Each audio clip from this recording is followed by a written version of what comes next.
जय राम कृष्ण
नको ब्रह्मज्ञान आत्मस्थिती भाव मी भक्त तू देव ऐसे करी दारी उपमद विकार मना देऊ द्या चरणावरी माथा पाहिन श्रीमुख देईन आलिंगन दिवे निंबडोन उतरीन पुसता सांगेन हित तुझ मात बैसोनी एकांत सुख गोष्टी दारी रूपमद गोपिकार मना देऊ द्या चरणावरी माथा तुका म्हणी असी न लावी उसी माझे अभ्यंतर जाणून या दारी रूपमद गोपिकार मना देऊ द्या चरणावरी माता विठ्ठल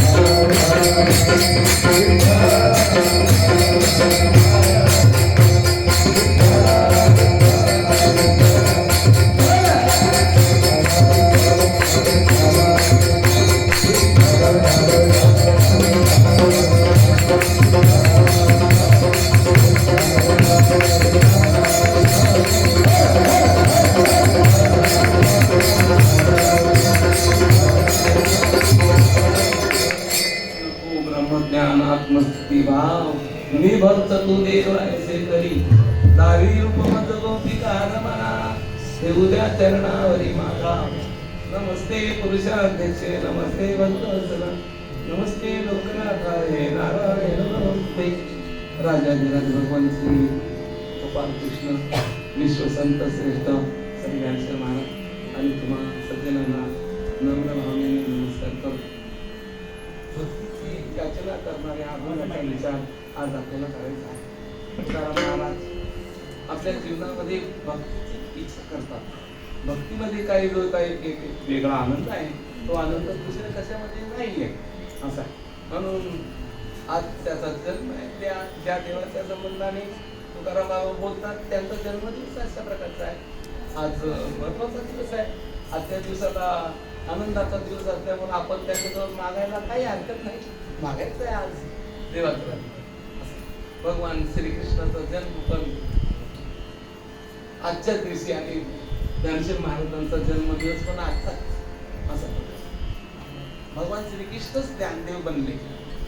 लोपले ज्ञान जगी हित नेनती कोणी अवतार पांडुरंग असा. पांडुरंगाचाच अवतार ज्ञानेश्वर महाराज, आणि म्हणून तोच दिवस त्यांनी मिळवलेला अशा प्रकारचा आहे. म्हणून आजच्या दिवसाला एक वेगळं महत्व आहे. हा जो उत्सव आहे, जन्मोत्सव भगवान श्रीकृष्णाचा, संपूर्ण देशामध्ये आहे. ज्ञानेश्वर महाराजांचा जन्मोत्सव हा इकडे महाराष्ट्रामध्ये आहे का, पण संपूर्ण भारतामध्ये भगवान श्रीकृष्णाचा जन्मोत्सव साजरा होतो. कारण का, कृष्ण म्हणजे गुरु, जगाचे गुरु आहेत. पण एक महत्वाची गोष्ट असते, भगवान श्रीकृष्णाच्या ज्ञानाचा संपूर्ण जगाने उपयोग करून घेतला आणि आपला स्वतःचा उद्धार करून घेतला. आपण तर त्याच्या देशात, आपण त्याच्याच देशात नाही. भगवान श्रीकृष्ण ज्या देशामध्ये जन्माला आले त्या देशात तेच काम.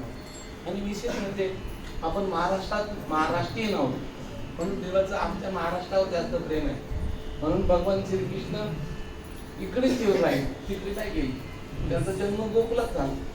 ते गोकुलामधून ते मथुरेला गेले, मथुरेतून ते द्वारकेला गेले, आणि द्वारकेतून ते परत गोकुलाला आले.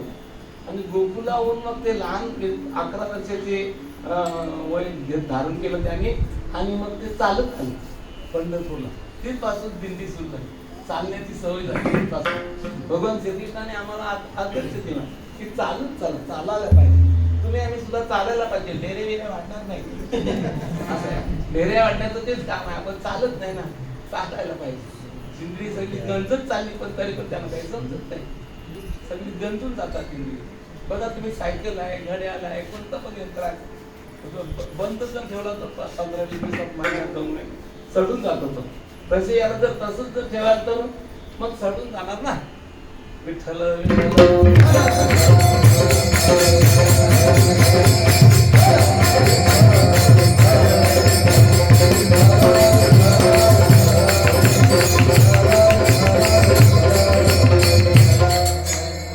म्हणून तिकडे ते गेले आणि पण परत नाही गेले. तिथून पंढरपूरला जे आले ते तिथेच राहिले. कुंडलिकाचा निमित्त ठेवलं त्यांनी. कुंडलिकाने सांगितलं, इथे काय करू कुंडलिका, हो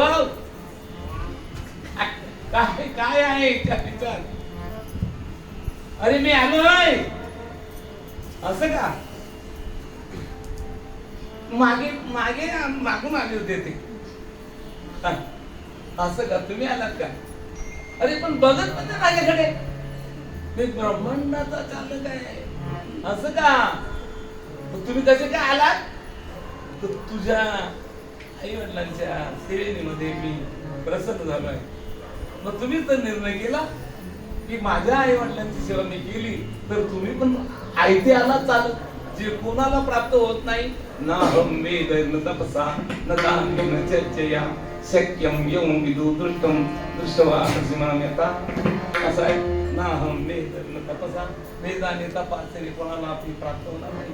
मोठे मोठे यज्ञ करणारे आहेत बरं का, आणि ढुंकून पण नाही बघत त्यांच्याकडे.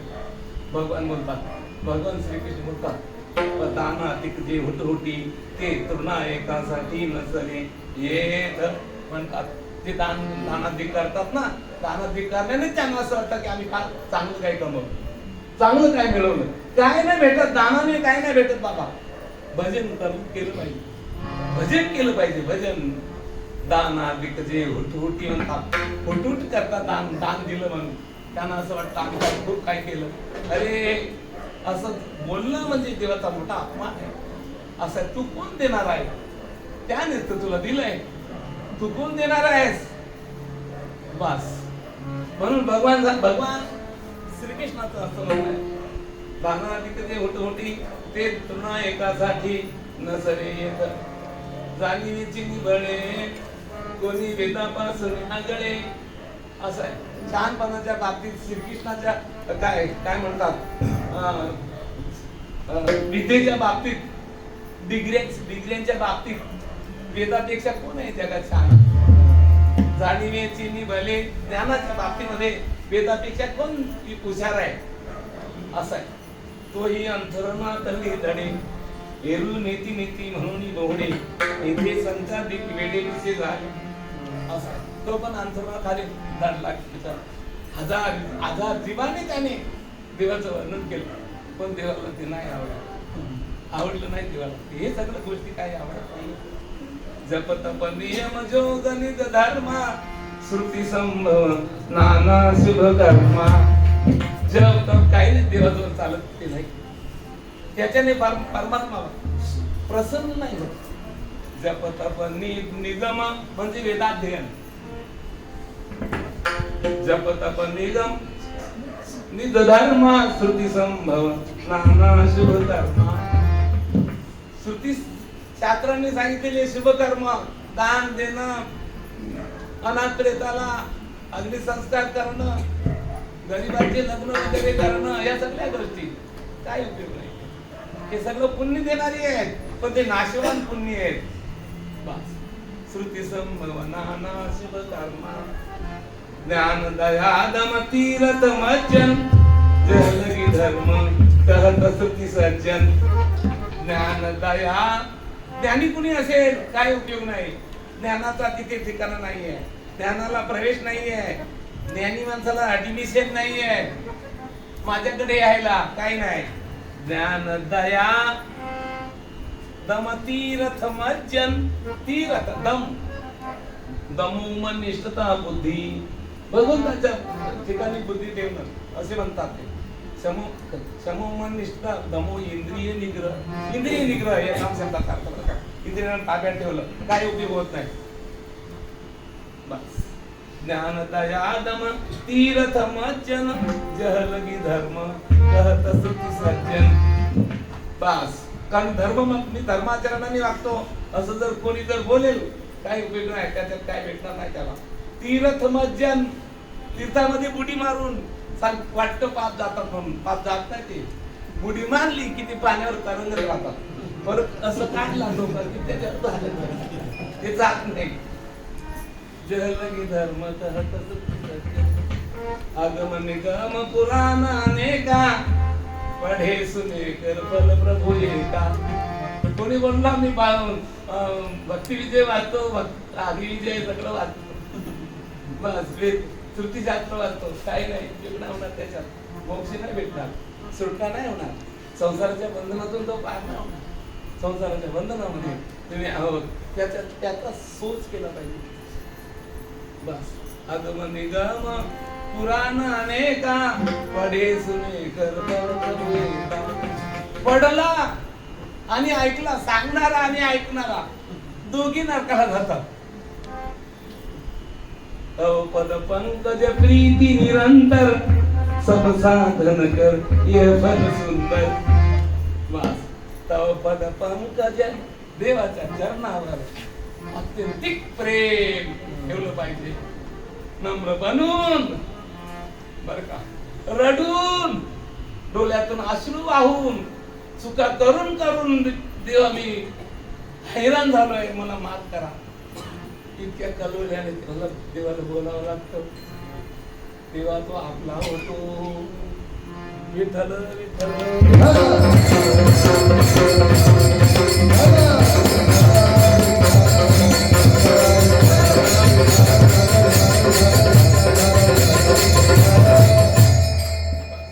आमच्या तुकाराम बाबांनी खूप देवाचे भजन केलं.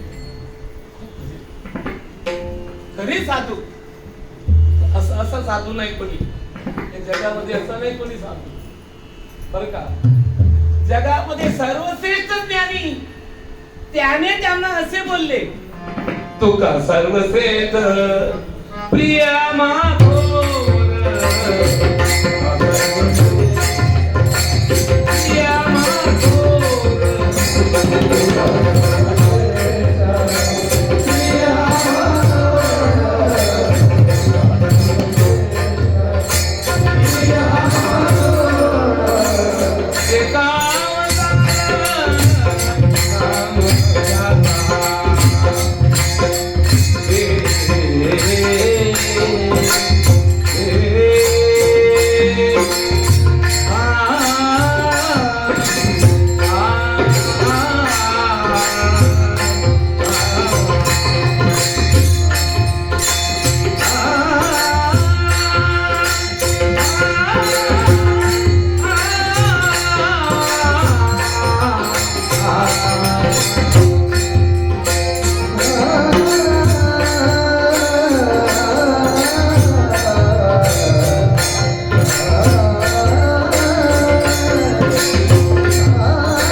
सर्वश्रेष्ठ आम्हाला ज्ञानेश्वर महाराज बोलतात असं जगाचे नियंते बोलतात तुका सर्वश्रेष्ठ सगळ्यांपेक्षा श्रेष्ठ मोठे ते आणि सगळ्यांपेक्षा थोर सर्वांपेक्षा मला प्रिय आहेत ते ज्ञानदेव बोलतात तुकाराम बाबा मला जगात इतका कोणी आवडणारा नाही कोणीच भक्त ज्ञानेश्वर महाराज म्हणतात आम्हाला तो प्रिय आहे आणि सगळ्यांपेक्षा ते थोर आहे भजन केलं त्याने आणि त्या भजनाचा आनंद जन्मोजन्मी मिळावा अशी त्यांची लालसा आहे असं आहे अनेक जन्म घ्यावे घेईन मी जन्म यात साधित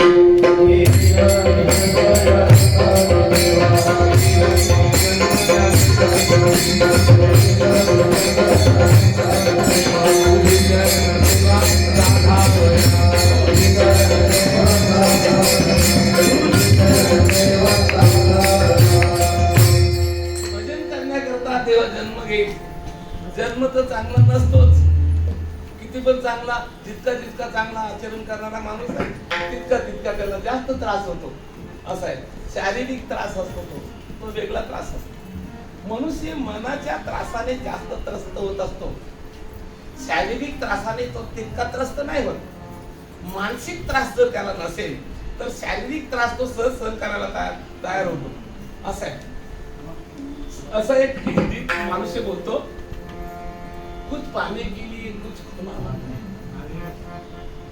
कुछ पाने के लिए कुछ खोना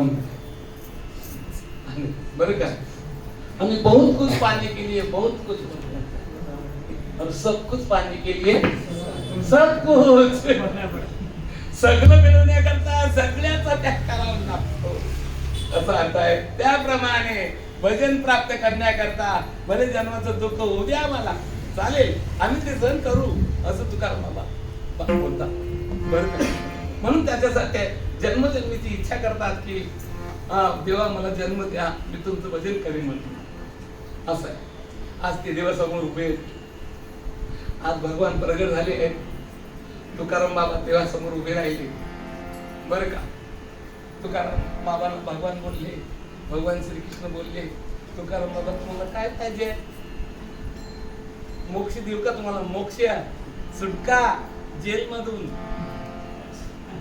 सुटका तुमची करतो निर्दोष संसार कारागृह मोक्ष निश्चय प्रयोमयम पाद निबंध संकलम संसाराच्या कारागृहातून मी तुला सोडतो असं आहे नाही म्हटलं नको मला ते नाही पाहिजे मग ब्रह्मज्ञान देऊ का ब्रह्मज्ञान मी सांगतो ब्रह्मज्ञान देऊ का तुम्हाला तुकाराम बाबा ते पण बोलत होते बाबा भगवान श्रीकृष्ण पण त्यांना बाबा बोलत होते ते कधी बाबा तर आहेत ना असं आहे वो तो भक्तों के हृदय में खड़ा असं आहे पृथ्वी काय की बड़ी वो तो शेष के माथे पर खड़ी तो शेष बड़ा शेष काय का बड़ा वो तो शंकर जी की गले में पड़ा तो शंकर पड़ा शंकर काय का बड़ा वो तो बिल्डिंग के पीछे पड़ा तो फिर विष्णु पड़ा विष्णु काय का बड़ा वो तो भक्तों के हृदय में गड़ा न तुझ माझी केलेलं असा अधिकार तेव्हा बाबा तुम्हाला काय देऊ ज्ञान देऊ का ब्रह्मज्ञान म्हणतात त्याला सगळ्यापेक्षा श्रेष्ठ देवाजवळ जर किमती कोणती वस्तू असेल जास्त किमती ती त्याच्याजवळ आणि ती शेवटची वस्तू द्यायला निघाली भगवान तेव्हा ते काय बोलले नको ब्रह्मज्ञान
ज्ञानी के माप नहीं म्हणता, कामी के साथ नहीं, लोभी के नाक नहीं, अज्ञानी के थाक नहीं, भक्त के शाप नहीं, ज्ञानी के माप नहीं.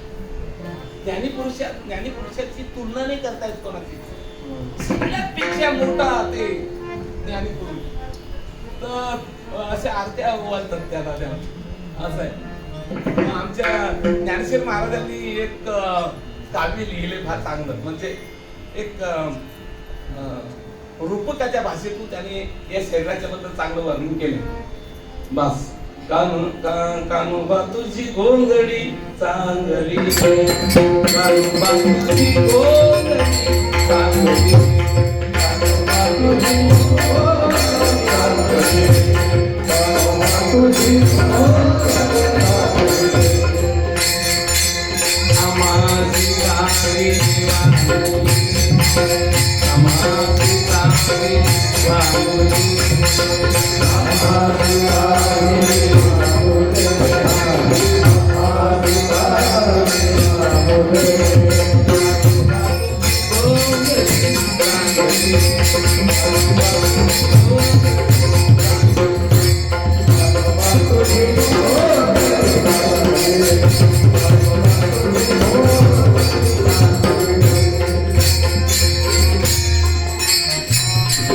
काय बोलले ज्ञानोबा राय, कान्होबा हे देवा तुमची घोंगडी फार चांगली आहे असा. आणि आमची घोंगडी कशी आहे? काम कर्म विद्या त्रिगुण पंचभूतानी विनली रे, नवा ठाई फाटून गेली ती तामात दली रे, नरकमुताने भरली रे, नरकमुताने भरलेली ही आमची घोंगडी आहे. ही घोंगडी, या घोंगडी बद्दल बोलतात. ही घोंगडी तुझी घोंगडी कशी आहे? स्वगत सच्चिदानंद मिळो, स्वगत सच्चिदानंद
गोंडीला 6 गोंडे आहेत.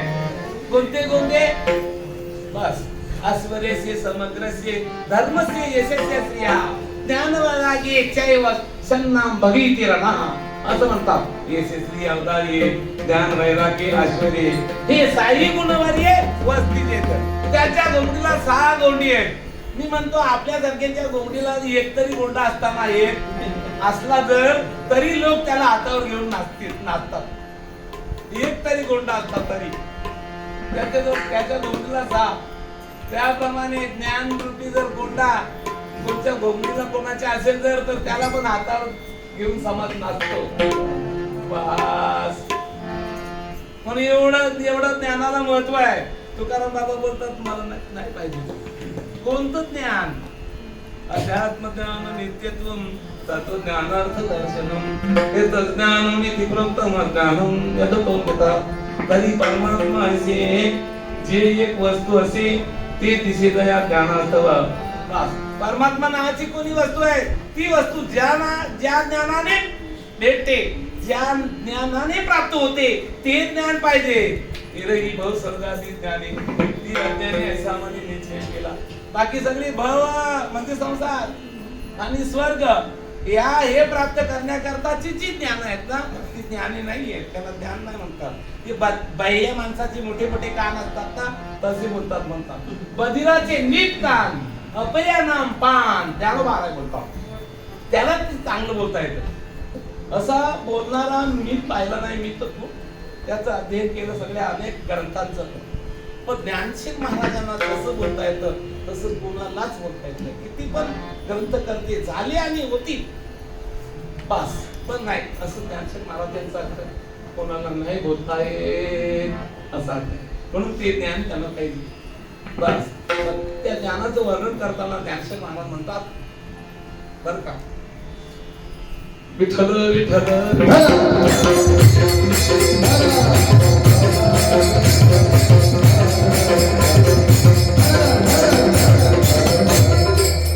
ज्ञानालागी गगन गेलितात योगी स्वर्गाची आडवंगी मोरवणी.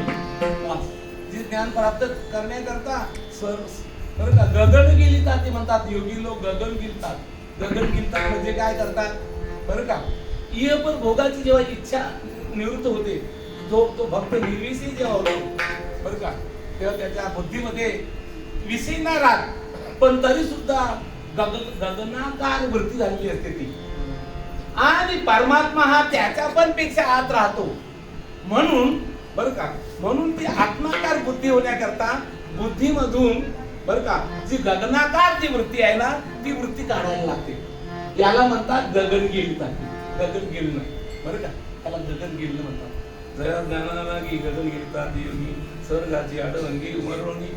या लागी सुमती जोडती शांती संपत्ती शास्त्रांची दुभती पोषिती घडी. या लागी चांगल्या मनाचे लोक असतात जे शांती संपत्ती जोडती घडी. घरामध्ये शांती संपत्ती जीवनामध्ये शांती कोणत्याही प्रसंगामध्ये शांती घडू देत नाही. शास्त्रांची दुभती पोषिती घडी. शास्त्राच्या दुभत्या गायी घरामध्ये पोचतात म्हणजे रात्रंदिवस त्यांचं दोन करतात. नाहीतर ग्रंथ तर सगळ्यांच्याकडे आहेत पण सोडीतच नाही गाठ कधीच. कदाचित सोडली तर या महिन्यात परत जी गाठ बांधतात ती परत त्याच्याकडे बघत असं नाही झालं. त्याचं अध्ययन करायला लागतं वारंवार. बस तैसा वेद प्रतिपाद्य जो ईश्वरू तो हो आवयाला की गोचरू. श्रुतीचा निरंतर अभ्यास करणे. निरंतर अभ्यास करावा लागतो. रात्रंदिवस बहुजन्म दृढ अभ्यासात बघा बहुजन्म जन्मे मागली वेचे बाकी पाणी झाडली म्हणून मी उपजत घेऊ बुडाली लग्न घटिका जाऊया. तेव्हा तुकाराम महाराज म्हणतात मला तुमचं ज्ञान नको नको ब्रह्मज्ञान आणि आत्मस्थिती भाव पण नको. आत्मस्थिती म्हणजे काय ब्रह्मज्ञान या शब्दाचा अर्थ आहे सगळं जग देव आहे बरं का असं जाणणं याला ब्रह्मज्ञानी पुरुष. आणि मी परमात्मा आहे हे जाणणं याला आत्मज्ञानी म्हणतात, आत्मज्ञान, आत्मभाव म्हणतात त्याला, बरं का. चांगदेवाला आत्मभाव झाला होता. समाधी कालामध्ये त्याला आत्मेचं ज्ञान होतं, पण समाधी उतरल्यानंतर तो आत्मज्ञानच्या घरकात होता. बस त्याला समाधी लावावी लागत होती. आमच्या ज्ञानेश्वर महाराजांना समाधी विचारित जात होती. समाधी घर कसे माणसाचे, अशा प्रकारचे. त्यांना जगाची अप्रतीती होती, पण जग मिथ्या आहे हे त्यांना ज्ञान नव्हतं. जग जगच म्हणून तो बघत होता. आणि ज्ञानेश्वर महाराज जग बघतच नव्हते, त्यांना देव दिसत होता सगळीकडे, माझा परमात्मा, बरं का. त्यांच्या ज्ञानेश्वर महाराज यांच्यामध्ये आणि त्यांच्यामध्ये जर कमी जर काय असेल तर ती इतकीच कमी आहे. बस म्हणून आत्माकार वृत्ती होणं तर ते आम्हाला नाही पाहिजे. नको ब्रह्मज्ञान आत्मवृत्ती भाव मी भक्त तू देव इतकंच कर. कारण का तसं जर झालं तर मला भजन कर, मी भक्तच राहिलं पाहिजे. त्याविषयी महाराज अमृता मध्ये फार चांगलं बोलतात. आता अमोद सुना साली श्रुतीशी सर्व निघाले, हरसे उठले लोचनेशी, तरुणीची झाले नर, झाले आपले शेजार नेत्राची, फुलेची झाली भ्रमण. असं आहे. एखादा विलासी मनुष्य आहे, गादीवर झोपायला त्याला फार आवडतं, पण तोच जर गादी झाला तर असं मग काय आनंद केला. एखादा मनुष्य खाण्याचा शौकीन आहे. आमच्याकडे एक होता माणूस खाण्याचा, म्हणजे आमच्याकडे नाही पण माझ्या माहितीत एक माणूस होता, बरं का. तो जिलेबीचा इतका लोभी होता की एक दिवस त्याला जिलेबी खायची तलब आली, तेव्हा त्याच्याजवळ पैसे नव्हते, तर त्याच्या वाल्या होत्या वाल्या, तर त्याने सोनाराकडे ठेवल्या आणि 1 किलो जिलेबी खाल्ली. इतका तो शौकीन होता. पण मी म्हणतो तो जर जिलेबी झाला तर आता काय करेल. इतका शौकीन जिलेबीचा माणूस आहे ना, तो स्वतः जर जिलेबी झाला तर काय उपयोग आहे. तरुणीची झाले नर, बस. किंवा एखाद्या स्त्रीवर आसक्त झाला, तो जर स्त्री झाला तर त्याप्रमाणे भक्तच राहू द्या, तर तुम्हाला तुमच्या मला चरणावर मस्तक ठेवता येईल असं यासाठी. आणि भक्तीचा एक वेगळा आनंद आहे. नवा रोज आनंद, नित्य नवा कीर्तनी कैसा,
तुम्ही नसतो ते एवढी आनंद वाटला. एकदम प्रसन्न झालो मी आज ते वाचून ऐकून. आता नेहमी तर बसून होतो मला, पण आज जास्त मोका भेटला मला.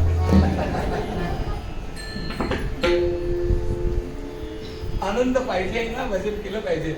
भजनामध्ये एक आनंद वेगळा. म्हणून तुकाराम मला ज्ञानी होऊन मुक्त नाही व्हायचं. ज्ञानी झाल्यानंतर, ज्ञानीभूत झाल्यानंतर भगवंताला सांगतात तू सुटला, आता संसाराची सध्या तुझी संपली. तर सध्या संपल्यावर तो जातो तिथे कुठे, वैकुंठावर. वैकुंठाला गेल्यावर फक्त असं बसतो, बसायला म्हणून मी पण बसलो. बस काय नाही, आनंद नाही, भजन नाही, काय नाही, काय नुसता बसून. पण तुझे वैकुंठ हे जुनाट गोपडे असं आहे. तिथे मला धाडू नका नामदेव राय बोलतात, मला तुमचं भजन करायचं आहे, भजनामध्ये एकला आनंद मिळवायचा आहे म्हणून.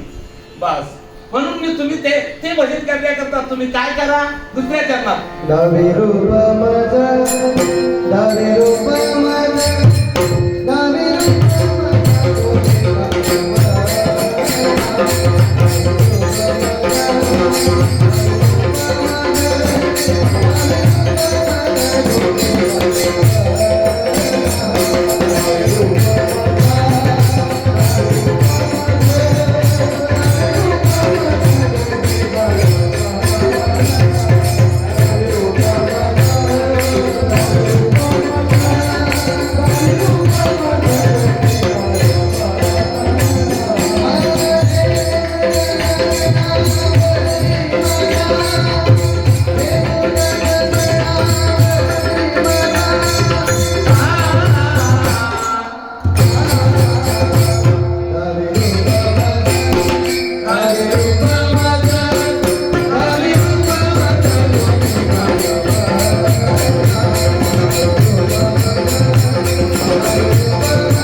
गोपिकांना रमवणाऱ्या हे कृष्णा बरं का. तुम्हाला पाहून गोपिका ज्या रमल्या त्या गोपिका बरं का, गोपिकांना रमविणारा असं एक अर्थ. आणि ज्या गोपिकांना कृष्ण रमून झाला तो तो तो परमात्मा. गोपिका रमणा दालिनू परमच गोपिका असं आहे. तर तुला बांधले आहेत त्याने, तू तर त्याला बांधले आहेत. बस मग काय म्हणतात, बैल दुखता तो चरण काय आहे, विठ्ठल विठ्ठल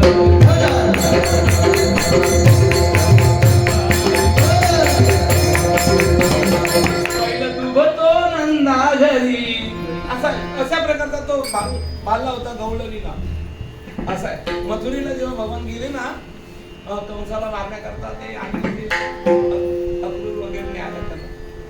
जास्त वेळ सांगायला पण नाही आणि ती बोलत जास्त नाहीये. तेव्हा तिथे गेले मथुरेला. ती मथुरा शहर होता त्या काळामध्ये आणि जिथे राहत होते तो गाव होता. खेडवल बाया.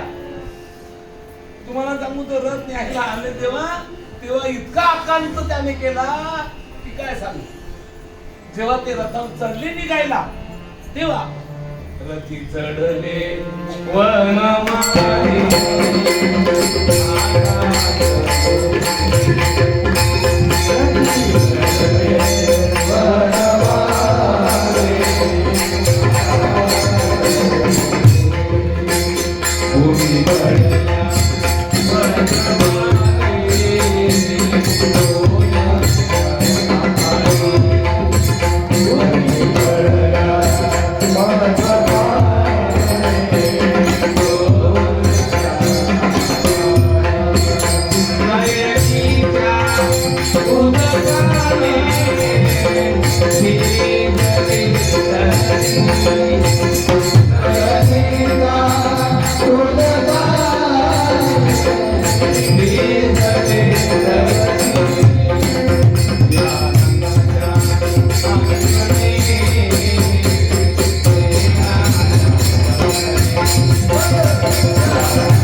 आकांत झाला. तुम्ही रथाच्या जवळ त्याने सांगितलं आमच्या अंगावरून जाऊ द्या ते रथ. आम्ही मरण पावल्या तरी चालेल असं आमची. तुमच्या नंतर आम्हाला जगायचं नाहीये अशा त्या होत्या.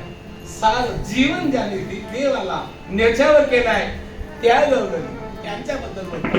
त्यांना आवडणारे तुम्ही या देवा. मथुरेला गेल्यानंतर ते शहरी पद्धतीने राहायला लागले. भगवान हे शेकडो हजारो दास दासी पाणी द्यायला वेगळ्या सगळं काय जेवण करायला वेगळ्या त्यांचे कपडे धुवायला सगळं काय राजी झाले ते तिथे जाऊन. इकडे त्या तळमळत होत्या. किती दिवस झाले पण नाही पत्ता नाही. असं 3 दिवस ते रात्री रडत होते भगवान श्रीकृष्ण. बरं का बुद्धवानी पाहिलं. दुसऱ्या दिवशी बसले एका जवळ तेव्हा बोलले उद्धवजी देव तुम्हाला काय विचारू का. म्हटले विचार. मला तू पण विचारणार नाही भेटला. तू विचारतो तर विचार. काय विचारतो तर विचारतो. मला विचारायचं हेच आहे की तुम्ही रात्री रडत होते. असं आहे सारखी रडत होते. राधे राधे काय बोलत होती. कोण अशी बाई येते की तुमच्या हृदय सिंहासनावर आरूढ झाली म्हणून की तुम्ही तिचं नाव घेता म्हणून स्वप्नात देखील. तेव्हा भगवान बोलले उद्धवजी तुला काय सांगू म्हणे. असं तुला नाही समजलं. तू बोलतो उद्धवजी बोलले मला इथे काय कमी आहे.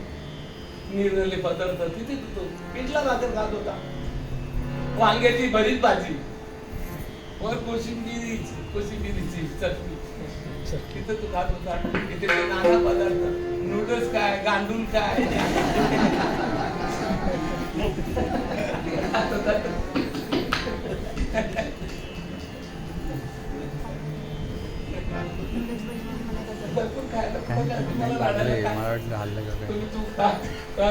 तुला काय माहित असं आहे.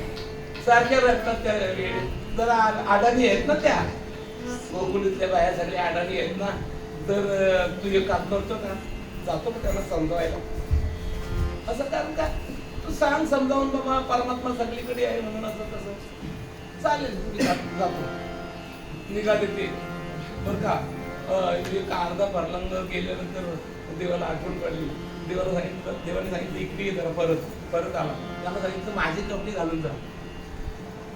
माझे कारण का माझ्या गौरवी दुसऱ्या पुरुषाला बघत असं. तर तू दुसऱ्या वेशात गेलं तर तुला बघणार नाही तर मग उपयोग होणार आहे. म्हणून माझे कपडे घालून जातो. आणि बस तसंच केलं त्यांनी. कपडे घालून गेले ते, त्यांना असं वाटलं देवाला आपला, आणि हे जे गोलका घातला का नाही, सगळे प्रश्न. म्हणून त्याने सांगितलं मी कृष्ण काय नाही, मी त्यांचा सेवक आहे. असं का? मग तुम्ही कशाला आला तिथे? काय जरुरी आहे तुम्हाला? काय कोणी पाठवलं? काय द्यायची जरुरी होती? तो दया नसलेला तो कृष्ण आम्हाला दाखवून गेला. गोष्ट पण नाही काढली. एकदा तर कृष्ण रडत असताना त्याने सांगितलं की माझ्या आईने पत्र पाठवलं होतं मला.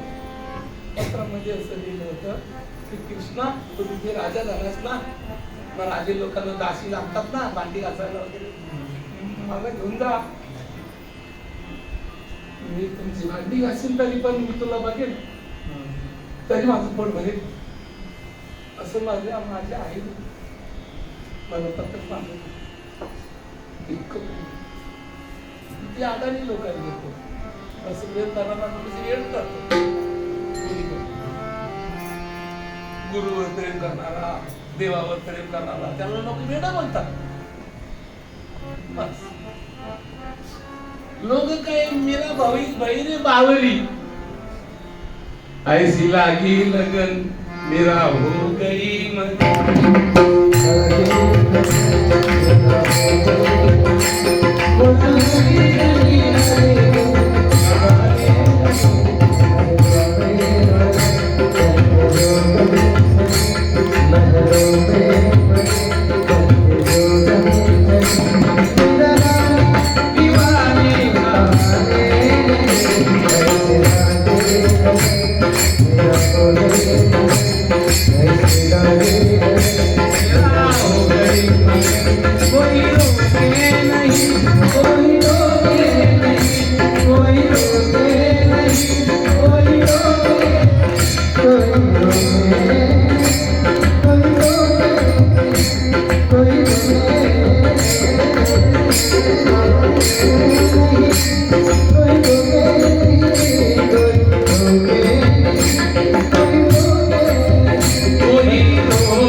जातो समजायला गेला.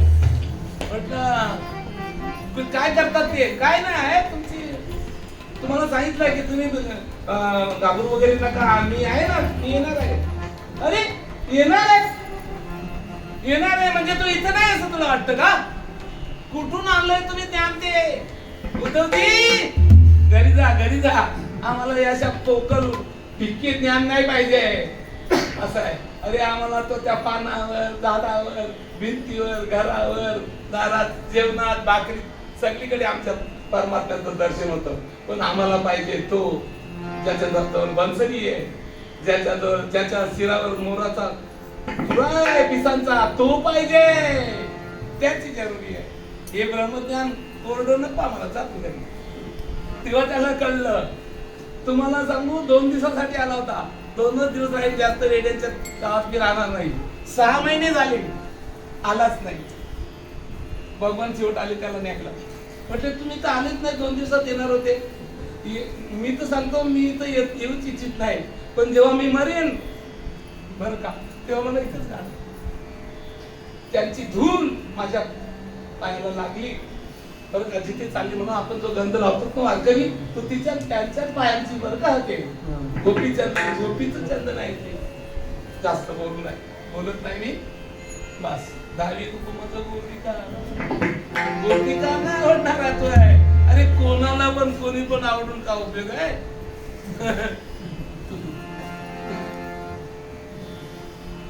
उंटाच्या घरी लग्न होतं. तर मंगल असतं का म्हणायला पण गाढवांना बोलवलं. असं तर आल्याबरोबर ते गाढव बोलायला लागले की नवरा मुलगी पाहिली आम्ही हजारो, पण इतकी सुंदर नाही कोणी, भयंकर सुंदर असं आहे. तर ते पण बोलले, उंट पण बोलले की असा भटी मस्त मंगल असतं का म्हणणारा गोड आवाजाचा आता आम्ही कोणी बघितलं. शास्त्रकार बोलतात, मी नाही बोलत. कृष्णानामचे ग्रहम लग्नम गर्भवासांती पाठका परस्परम प्रशंसती अहो रूपम अहो ध्वनी. एकमेकाला प्रशंसा करतात, अहो रूप अहो ध्वनी अशा प्रकारचं. तसं तुम्ही आम्ही बोलतो एकामेकाला बोलायला लागतं, लागते चालतं. त्याला अर्थ नाही, निरर्थक बोलणं येते.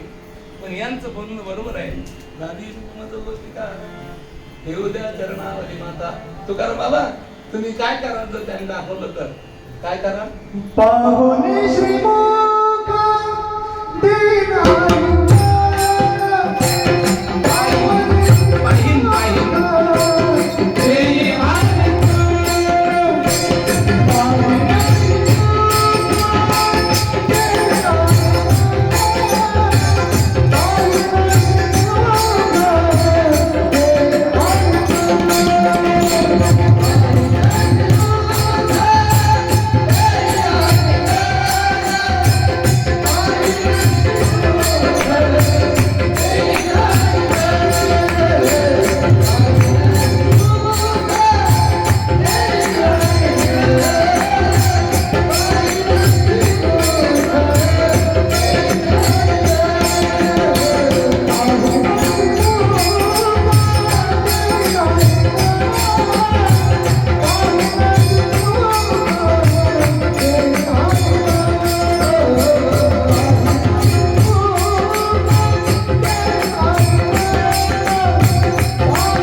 डोळे भरून बघेन आणि ते डोळे भरून बघितल्यानंतर ते रूप इथे साठवेल आणि मग नंतर दुसरं काही नाही बघणार.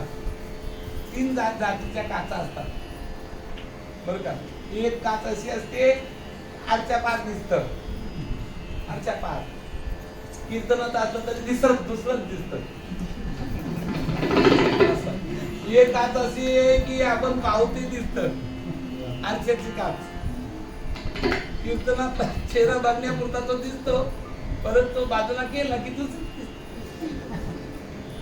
एक निगेटिव्ह असते. निगेटिव्ह एकदा का फोटो घेतला की त्याच्यात दुसरं नाही.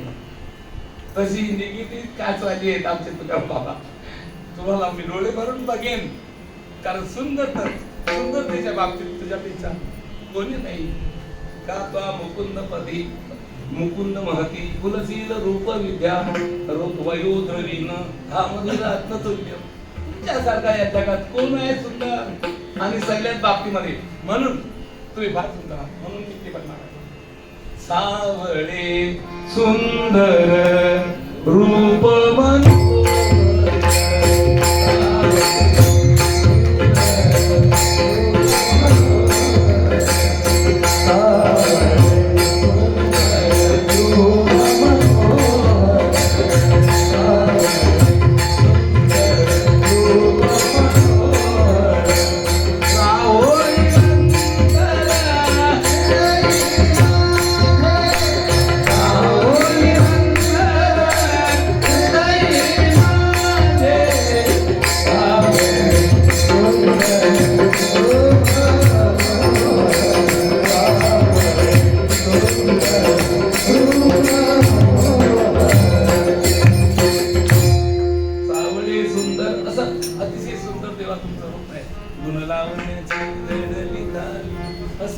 रूप काय कराल तुम्ही जर विचारलं तर सुद्धा सांगेन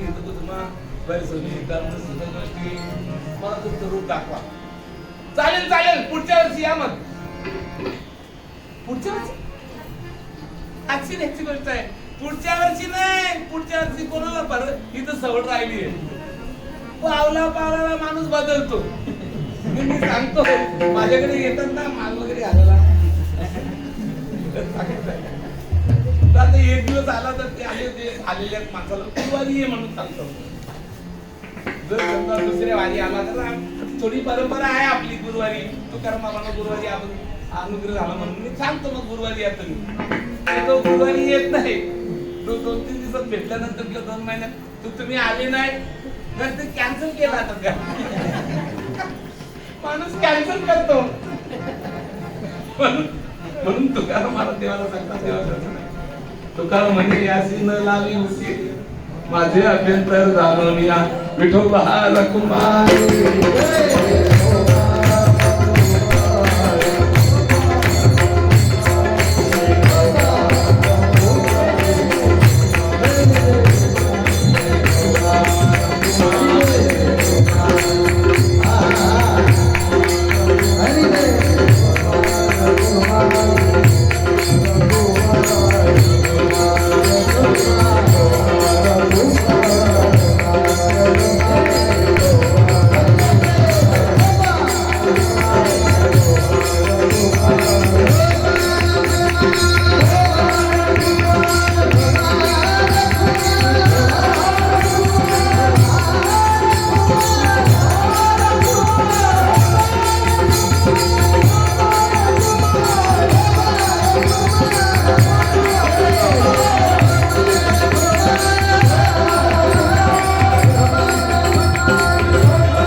भगवान श्रीकृष्णाचा अवतार रात्री 12 वाजता झालेला आहे बरं का. तेव्हा आता 12 वाजले, तेव्हा कारागृहामध्ये जन्म घेतला. म्हणून याच्यातून आदर्श त्यांनी असा दिला समाजाला की संसारामध्ये दुःख हे मानण्यावर अवलंबून असतात. असं आहे. शास्त्रीय दृष्ट्या जर आपण विचार केला तर दुःख नावाची वस्तूच नाही या जगात, असा अर्थ आहे. दुःखच आहे नाही आहे तर मग त्याचा काय प्रश्न आहे. म्हणून त्यांचा जन्म कारागृहामध्ये झाला आणि त्यांचे आई वडील 11 वर्षे जेलमध्ये होते. ब्रह्मांडाच्या राजाचे आई वडील जेलमध्ये. म्हणून सत्याने वागायचं, शुद्ध आचरण करायचं आणि त्याच्यामध्ये मग तरी सुद्धा काही दुःख आहे ते सहन करायचं. आपुलिया उचिता सुधरणे राहटता, जे पावे ते निवांता साहोनिता. आपली या उचिता उचित स्वधर्म जो आपला आहे तो स्वधर्माचं आचरण करीत असताना अशाही प्रसंगी जर काही दुःखाचे प्रसंग आले तर ते मुकाट्याने सहन करायचे. परत ऐका, आपुलिया उचिता स्वधर्मे राहटता, जे पावे ते निवांता सावून. निवांत सहन करायचं. ज्ञानेश्वर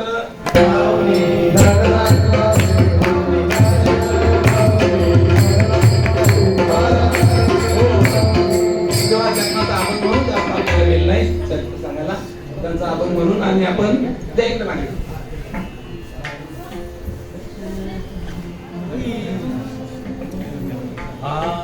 दशरथे मारिला तोची होता मास, दशरथे मारिला तोची होता मास.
जय जय